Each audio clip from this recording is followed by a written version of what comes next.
Hey everyone, I think we're now live. This is an Exponent PM mock interview. I'm here today with Matt. Super excited to launch another one of these mock product management interviews. Matt, why don't you go ahead and tell us a little bit about yourself? Sure. Actually, your video froze for a little bit. Um, I think I'm cutting in and out. okay, there we go. Cool. So I'm Matt. I was a product manager at Google. I started out on the Google Play Movies team and then eventually was working on the Google Assistant. Um, After a couple of years there, I actually made a change, moved down to LA to get into the entertainment industry. And since then, I've been writing and producing, and then continuing to, work with startups, sort of informally advising, and then just doing product management consulting, and also coaching on Exponent. Cool. Yeah. So for those who don't know, Matt currently coaches folks for product management interview prep roles. As you already know, Exponent is a PM interview prep company, but also expanding to other types of technology prep. And the way this kind of works is I will be asking Matt some questions about a mock product management interview, and then y'all can listen, comment, questions, say hi, send us likes, give us reactions, all that kind of good stuff while we're live. Like, is really encouraging and helps us keep putting effort into these sorts of things so that we know that they're valuable to you. So if you are liking what's going on, please give us a like or a subscribe. It really helps us make sure that this is valuable content for you. And throughout the interview, you're encouraged to ask questions, comments, suggestions, etc. Even if it's just like an HI, just say hi or whatever, and so thanks for those who are doing it right now. Cool. So we're going to go ahead and, as we discussed, like Matt is a former Google product manager. So we're going to do a Google focused kind of question. This question is a little more about like estimation and kind of technical knowledge. So it's kind of a combo of both of those types. And is there anything else, Matt, before we jump in? Anything other things? I don't think so. Cool. So let's go ahead and jump into it. Cool. So the question that we're going to ask today is, Google has launched Pixel phones, like its flagship phone product on Android. And with it, Google is offering a year free of storage of photos for the device, for users with the device. So the question in this case is, how much does it cost Google to store all that data for a year? Okay. Cool. So we're storing all the photos taken on Pixel phones for a year for free. And we want to know the total cost of all of that. Exactly. Okay. Great. Give me just a second to collect my thoughts. Cool. Take your time.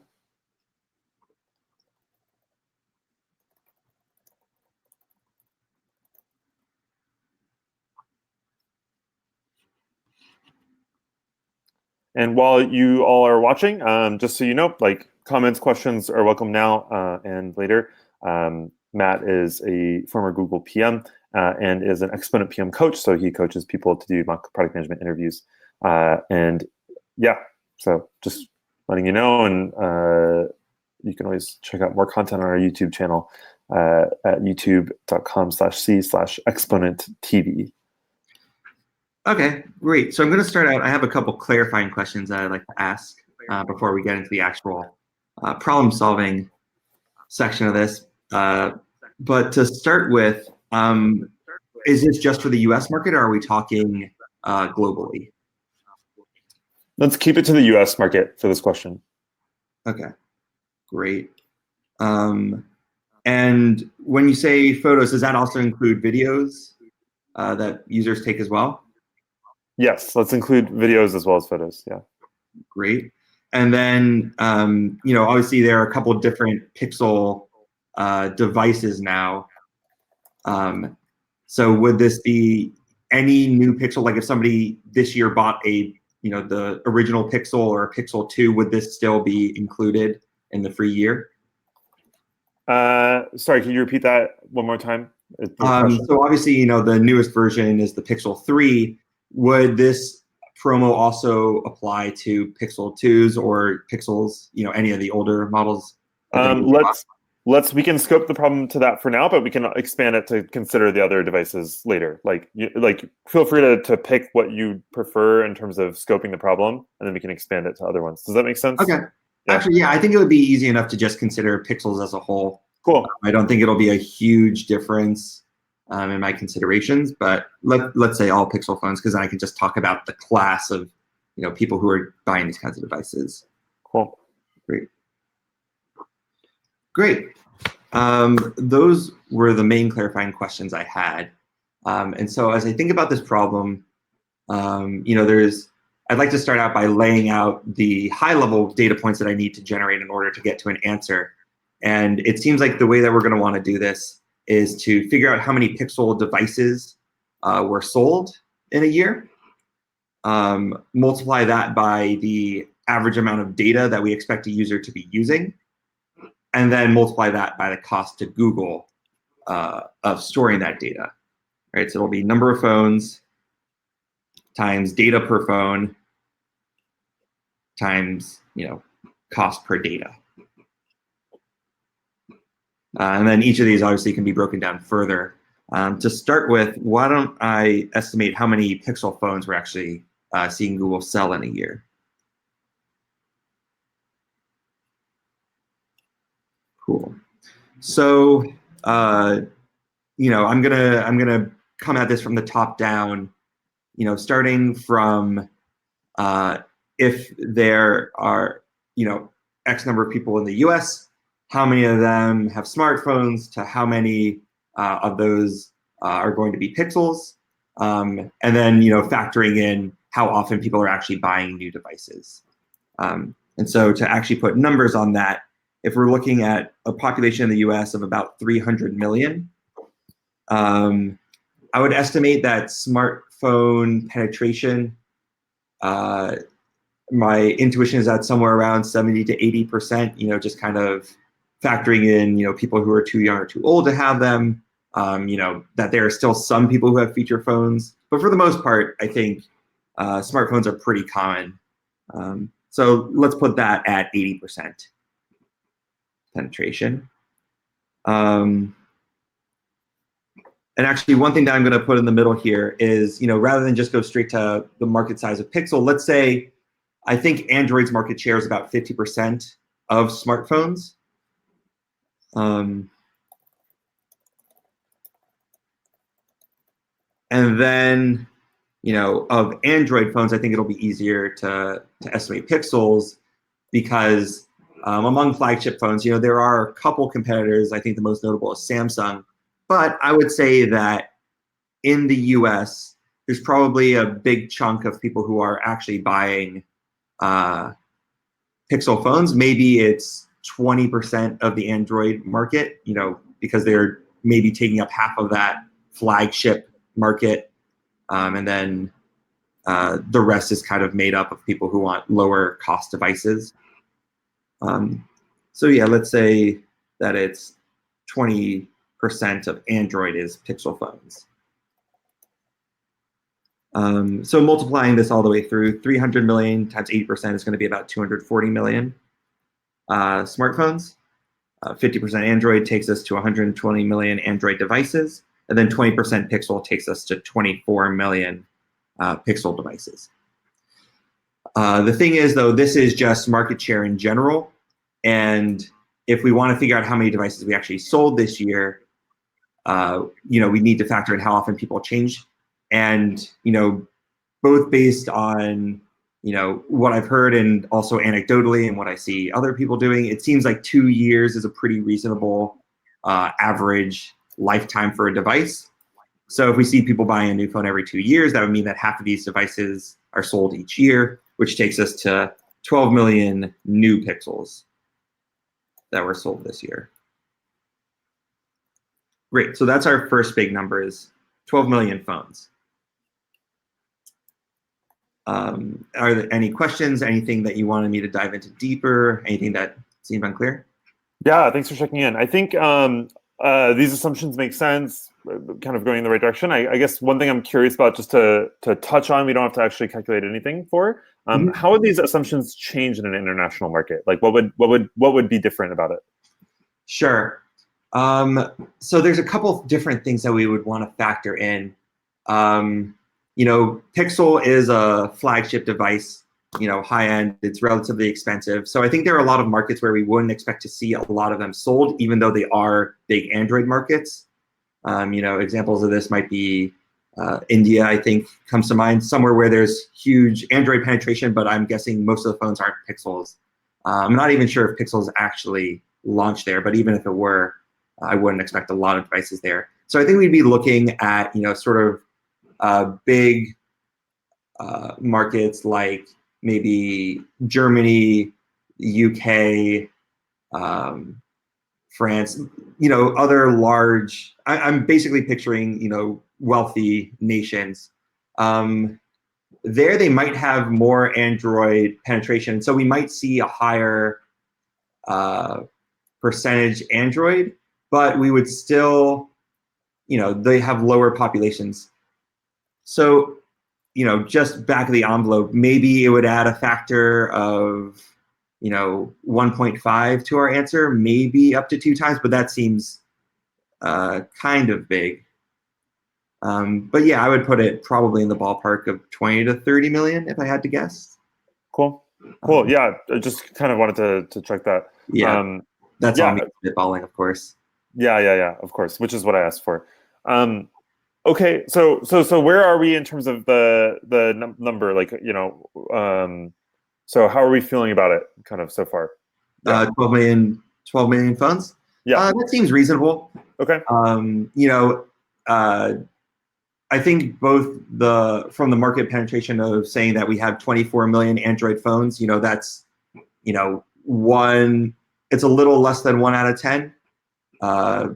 People in the US have a Pixel. Maybe that's a little high just based on my experience. 1 out of 10. Yeah, that might be kind of high. So if we're talking about, I said 80% penetration of smartphones, I feel pretty good about that. 50% Android seems correct, obviously because there are so many different phones. So maybe the 20% Pixel assumption is high. Maybe that's more like 10% of the Android market, just because maybe so much of that Android market really is lower end phones, or Samsung has a much stronger position in it. So if we brought that down to 10%, that would, obviously cut our number in half, and instead of 24 million pixels in general, that would be 12 million and take us to 6 million new pixels sold. 12 million would be 1 in 20 people, which maybe fits better. It's hard to tell also because, places where people have flagship phones like these will be concentrated. Maybe in San Francisco, there are a lot more people with Pixel phones than you would see in, St. Louis, Missouri, or other factors like that. So, I am trying to use my own anecdotal data, but it's hard to say. There's also the fact that, an iPhone is so branded, and whenever I think of what phones my friends have, I almost instantly assume they have an iPhone. Yeah. Because, the branding is so strong. So that might skew my perception on it. I would, I'd be, maybe to be cautious, round down from my 12 million to 10 million then. And, I can always go through, I can look at the final answer I get and then, look at my numbers and see if anything's not making sense then either. But, cool, don't let me stop you. Yeah, I'll round it down to 10 million. It's a nice, easy number to deal with as well, and I'll keep that in mind. Great. So we're at 10 million new pixels for the year. And next we would move on to how much data is being generated per phone, how much data we actually need to store. So to begin with, all of this data that we're generating is photo and video data that is being taken on the phone. And so really what we're going to need to estimate is how many photos are people taking times how much data is used up per photo. and how many minutes of video times how much data per minute of video. And then all of that combined together will give us a sense of how much the average user generates in data on their phone. So to start with, let's talk about the number of photos that users are taking. So I can imagine a couple of different classes of users here. There are, I think younger users probably are taking more photos of the things they're doing. You go out to a dinner with friends or a concert, you'll be taking photos and videos of that. If you go for a hike and you want pictures of that nice view. I could break it down into 3 classes, but to start with, I think I just want to consider, what the average person might do. And as I dive into that, maybe I'll see, okay, I do need to break this out further to get more insight. But for now, I just kind of want to dive into it and then learn a little bit more about, the assumptions there. So you give me just half a second to Cool. Take your time. Through.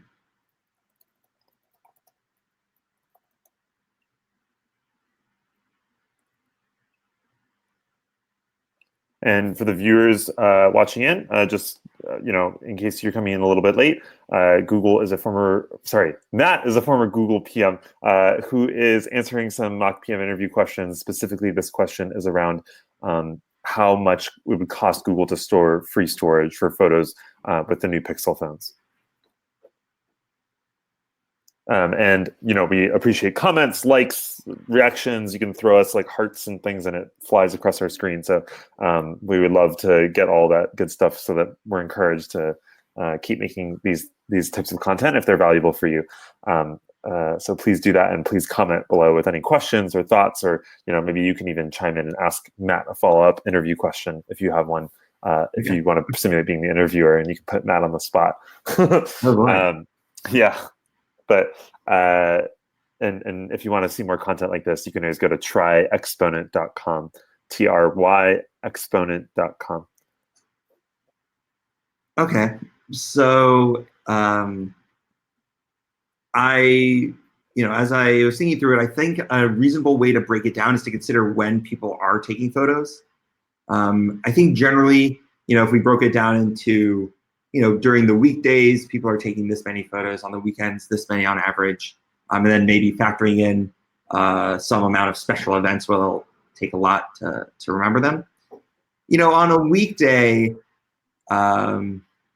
maybe you have to take a picture of a receipt, or you take a picture of like something random that you pass by. Off the cuff, I would say maybe you take 4 or 5 photos per day on your phone. Some days you might not take any. Some days you might have a bunch of things to take photos of. But on the whole, maybe let's say 5 per weekday, coming out to 25 a week on the actual weekdays. And then on the weekends, people are doing a lot more things that would actually encourage them to take photos. Like I was saying before, they're going out to dinner with friends, or going to shows.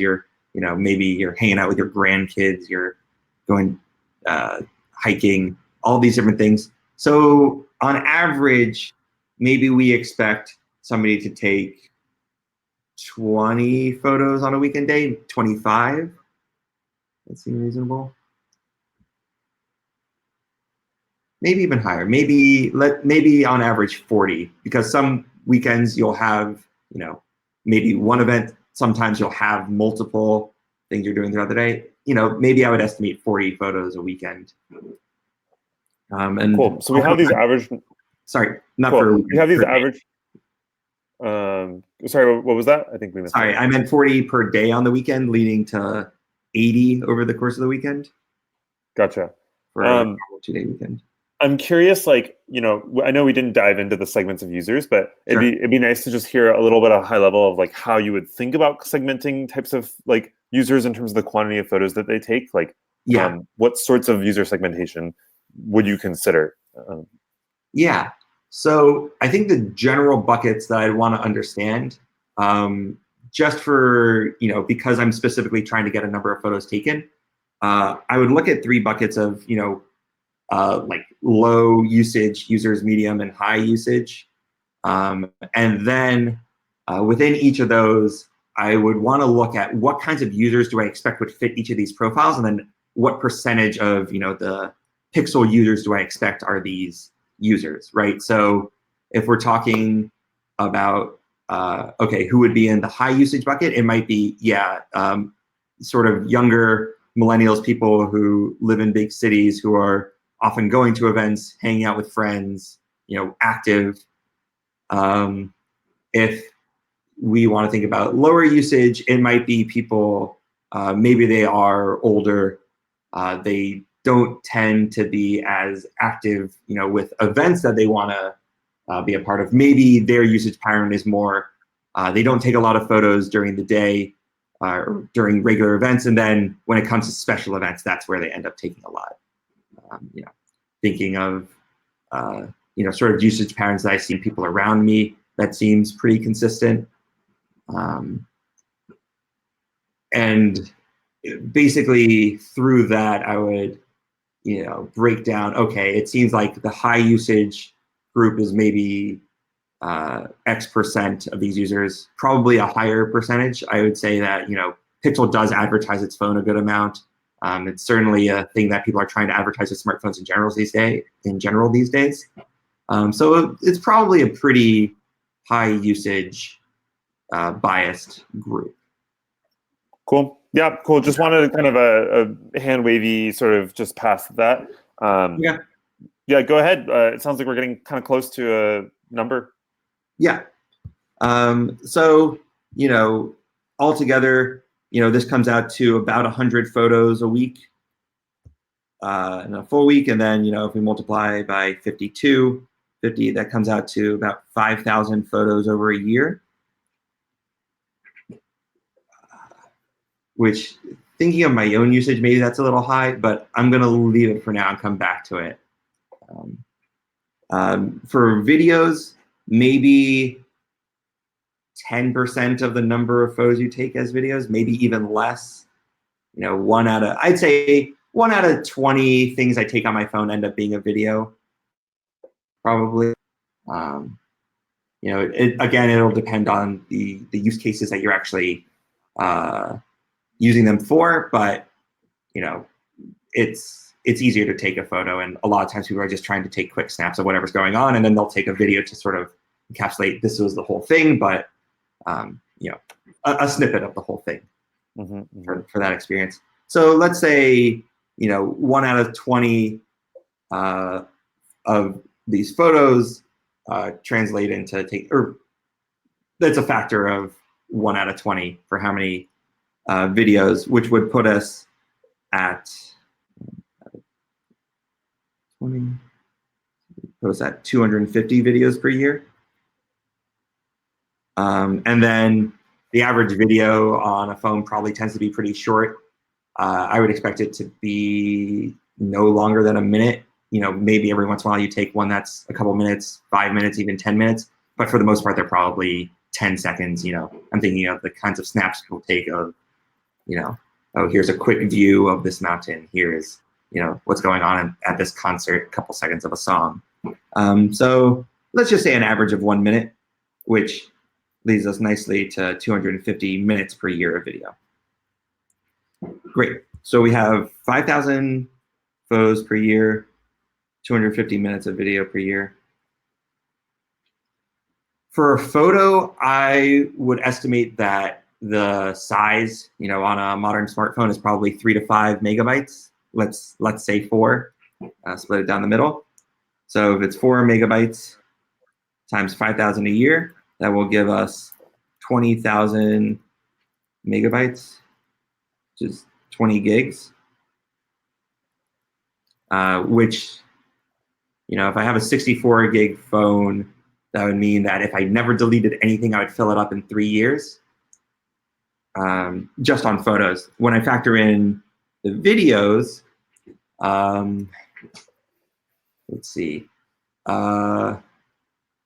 I would guess that an hour of high quality video, like at the 4K level, is probably around maybe 8 gigs. These aren't taking videos in 4K, you know, they're maybe a step or two below in terms of quality. So maybe it comes out to something like 5 gigs an hour at this quality.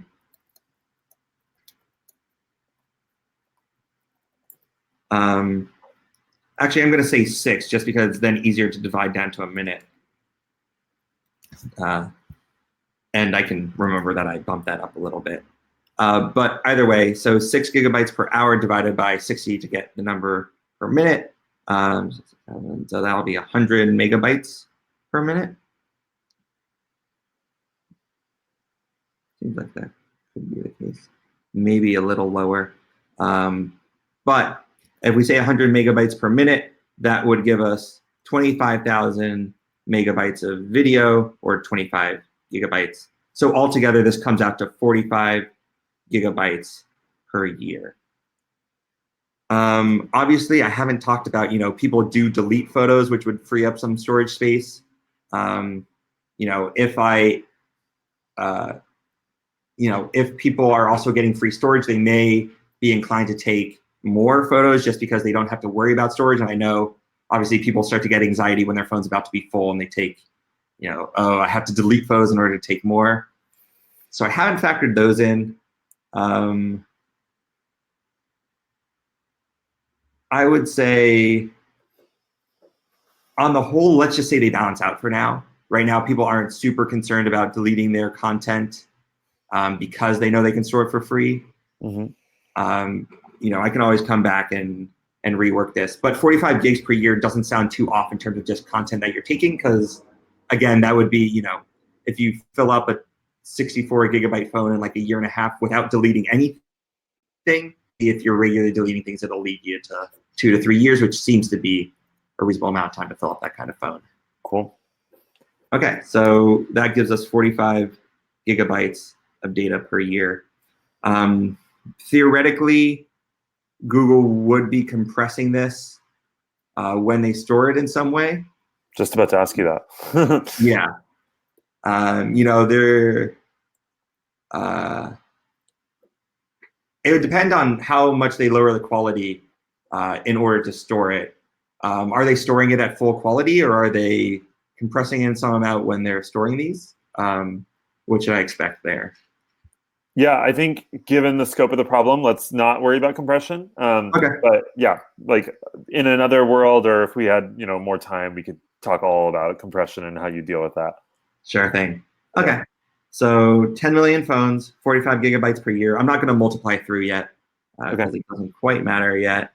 Now let's talk about the cost for data.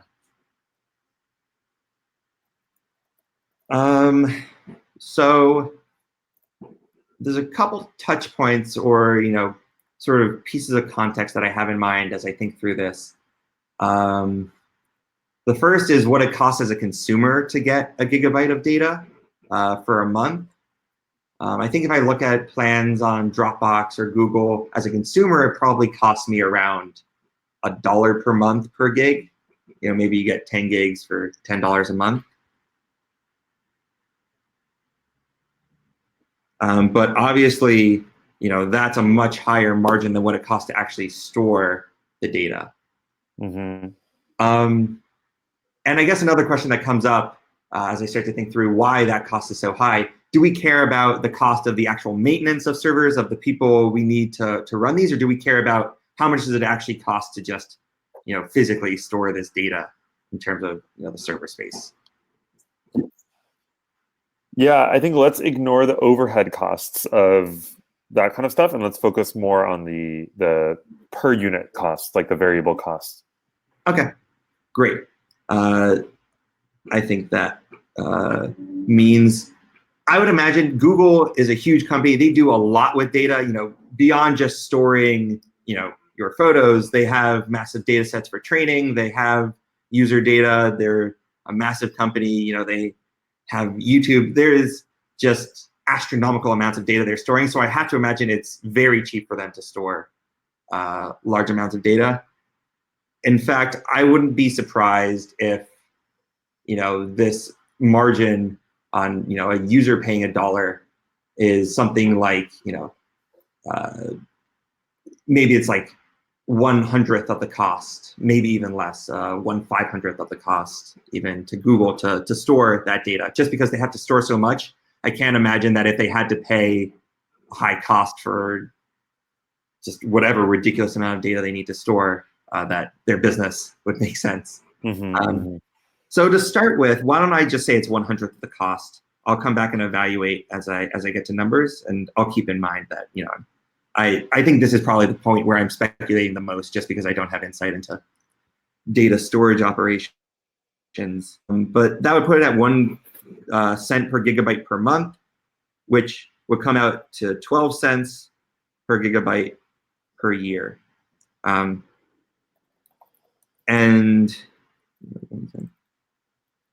comes out to like $10 per year. Yeah, let's roll with that, and I will reevaluate if we start getting some numbers that look a bit crazy. Cool. So to reiterate all the numbers that I have now, it's 10 million phones times 45 gigabytes per year per phone, and 12 cents per gigabyte per year. Multiplying this all the way through, so that's going to be 450 million gigabytes. So that's 450 million gigabytes per year. And then times 12 cents per year is going to be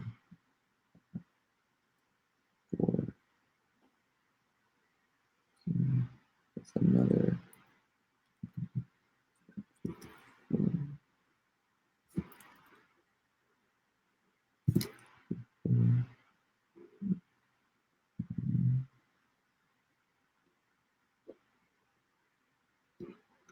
So that, I believe, comes out to 54 million a year, $54 million a year, because it was 450 million gigabytes times 12 cents. We should expect it to be a little bit more than 1/10 of 450 million. So yeah, yes, $54 million per year in storage costs based on the numbers that I've generated.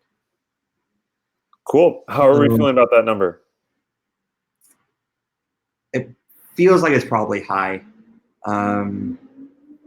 If I think about the context of this number, we're talking about something that's offered in addition to the Pixel phones. Obviously, there's a lot of costs that go into producing the phones, and it is an important initiative to Google. But in a certain sense, this is maybe, you could think of it as part of a marketing scheme in a sense. Like, people should buy Pixel phones because they give you all of this storage. Right? It's not a critical feature. It's more, hey, it's an enticement to buy it. And so, for the fact that we're selling 24 million phones, that comes out to, that we're selling 12 million new Pixels, or even when I round down to 10 million, that comes out to about $5 per Pixel. Which, if the phone, they range in price, but if we're going to estimate that maybe it's $750 to buy the phone, that is going to be 5 out of 750.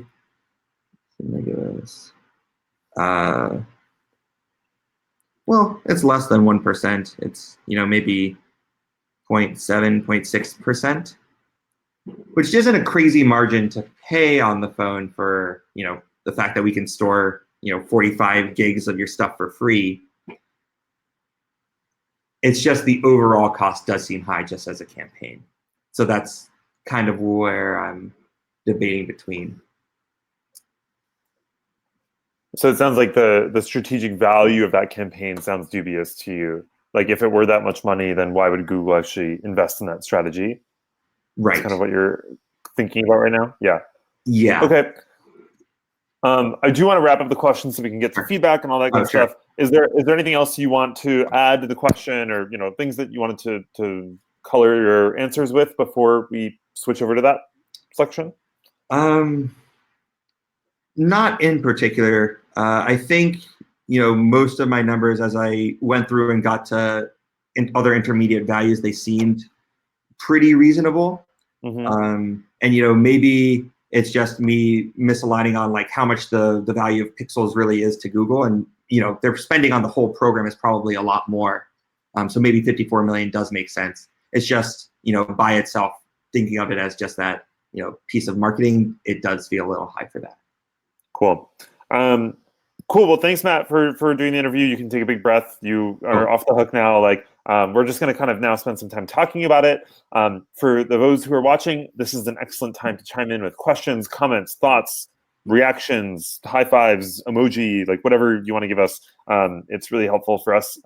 And as you can always check out more of this content at tryexponent.com. And thanks, Amen, for the comment so far about compression being a solid point to mention. It was good that Matt did that before I brought it up. Matt, I appreciate the compliment. Cool, and yeah, keep coming with more comments and stuff. So in this time now, we're going to talk a little bit about some feedback and how that went. Before I jump in, Matt, any self-reflections on how that answer went for you, or what you thought landed well or didn't land well? Sure. So I think structurally, I think I probably approached that well. I started with the clarifying questions, and then I usually like when I'm doing an estimation question, I like to say these are the big points that I need to calculate, right? The big headline pieces that will keep me focused on the eventual number that I'm trying to get to. I think probably my weakest point was in the photos. Especially when I was trying to estimate how many photos somebody might take or how many videos they might take. I think that's probably where I gave the least justification, and I was scrambling the most to figure out what kind of touch points do I use and how do I justify these numbers that I'm coming up with. Mm-hmm. Yeah, I think that's a fair point. I think that's a good self-reflection, and I did think your structure was like bomb throughout it, so that was really helpful. I'm just going to kind of run through some of the points that I had, and then we can take it to any questions or thoughts at the end. Again, those of you watching, if you do have questions, this is the time to ask them. Even if they're not about this particular interview question, you can just ask general stuff. So first of all, I love that you started off with clarifying questions. That was great. Like, especially estimation questions, always ask clarifying questions. You responded well to feedback and kind of guidance from me. You asked for time when you needed it, which is really valuable. Like, if you were like, oh, can I take a second? And it was like, great. And a lot of folks in interviews don't do that. And it just shows in terms of like, okay, they're not actually thinking carefully, thoughtfully through this question. I thought you did a good job checking in with me. I thought you could have done a little bit more. Just, I know this is an artificial, weird YouTube like situation, but yeah, like checking in with the interviewer more is generally helpful. Just like, hey, like, does this sound the right, or like, I'm going to go this direction. Let me know if you have any questions.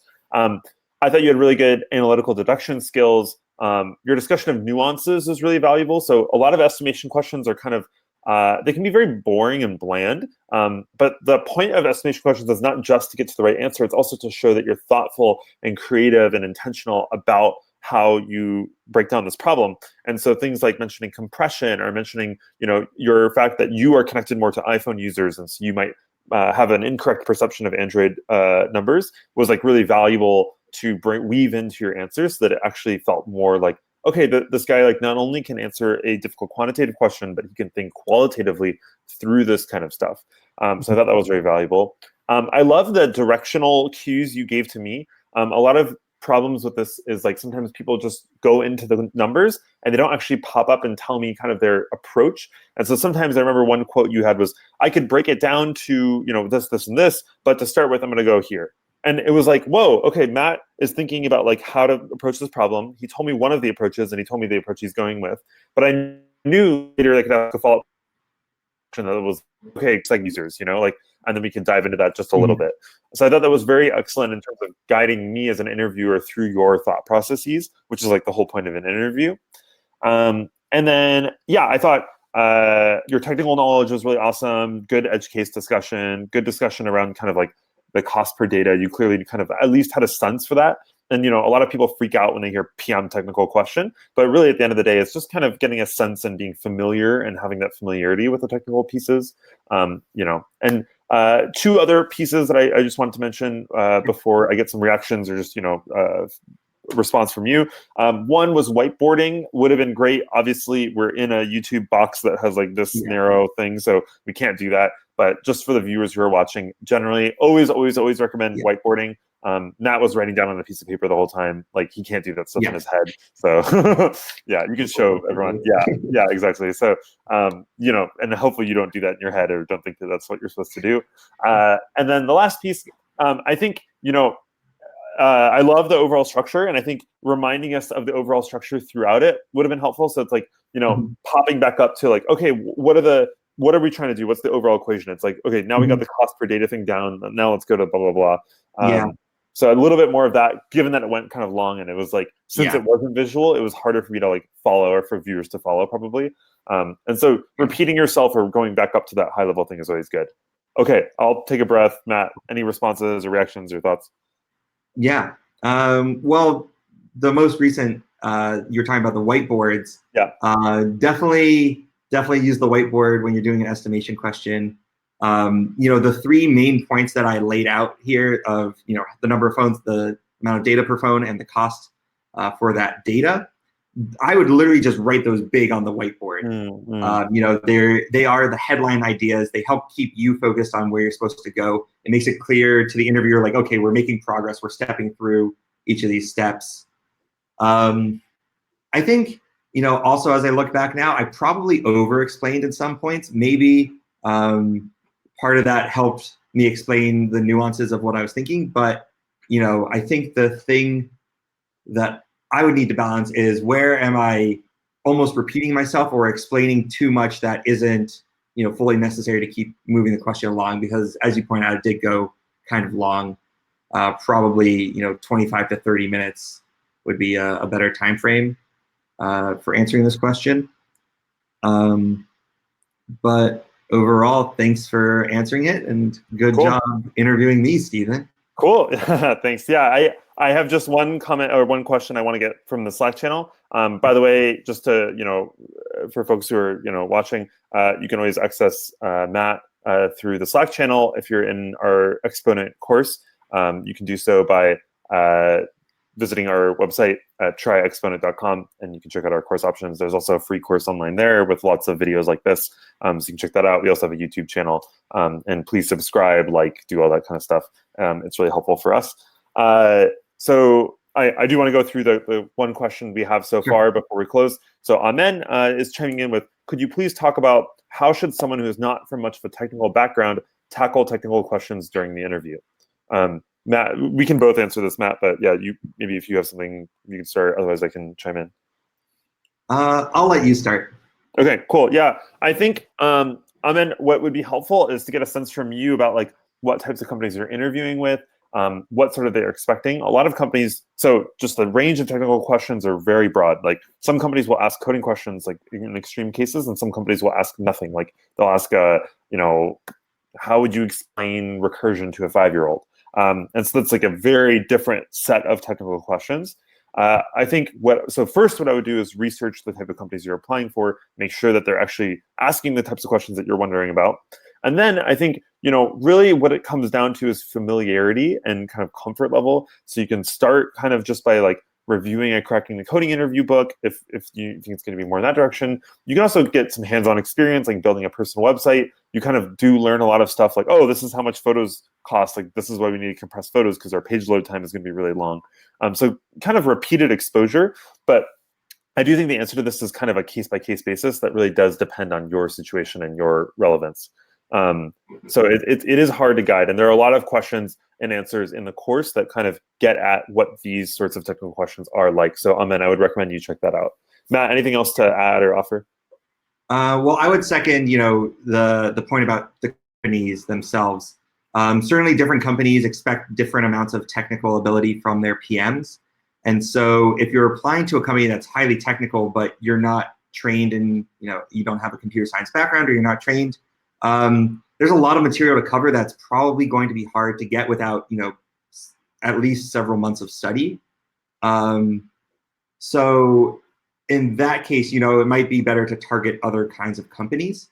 But if it's, oh, I'm not technical, but I'm expecting that there's at least going to be, some light technical questions about, at least like the trade-offs. From there, you can kind of think of it in a similar way to a product design question of trying to understand, what is this product trying to do?